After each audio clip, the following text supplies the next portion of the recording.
Read means पढ़ना, गो means जाना। तो रीड का कितना रूप है, गो का कितना रूप है? कहने का मतलब वर्ब का कितना रूप है? वह 5 है ना। कौन कौन? वर्ब का पहला रूप, वर्ब का दूसरा रूप, वर्ब का तीसरा रूप, वर्ब का चौथा रूप और वर्ब का 5वां रूप। V1 जनरली जो हम प्रयोग करते हैं, जो किताब में तुमको मिलता भी है, जैसे गो मीन्स जाना, कम मीन्स आना, रीड मीन्स पढ़ना, ये वर्ब का दूसरा पहला रूप है, ये वर्ब का पहला रूप है। दूसरा रूप कौन होगा? गो का वेंट होता है, रीड का रेड होता है। तीसरा रूप गो का गोन होता है, हाँ प्ले का प्लेड होता है। तुम लोग बोल सकते हो?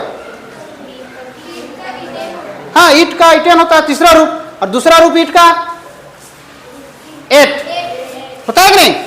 तो पहला दूसरा तीसरा तब समझ गए। पहला आपको याद करना पड़ जाता है, या तो हमेशा प्रयोग में लाओगे तो अपने आप याद हो जाएगा। दूसरा और तीसरा तुमको याद करना पड़ेगा। चौथा और 5वां अपने से बना लोगे। चौथा रूप कौन होगा? गो, गुड, वेरी गुड।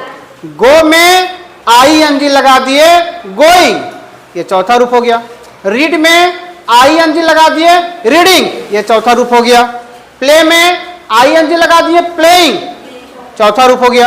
अब 5वां यस या ईएस, क्रिया में वर्ब के पहले रूप में यस या ईएस लगने पर वह 5वां रूप बन जाता है। जैसे गो का गोज, प्ले का प्लेस, रीड का रीड्स। बात समझ में आ गया? तीसरा मैंने पहला से तीसरा तक याद करने वाला है। कोई कोई वर्ब का दूसरा रूप और तीसरा रूप एक जैसा होता है।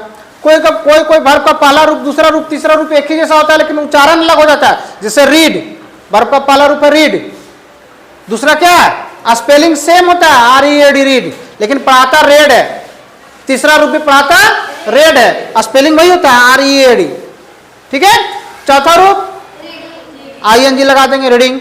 5वां रूप रीड्स, यस लगा देंगे।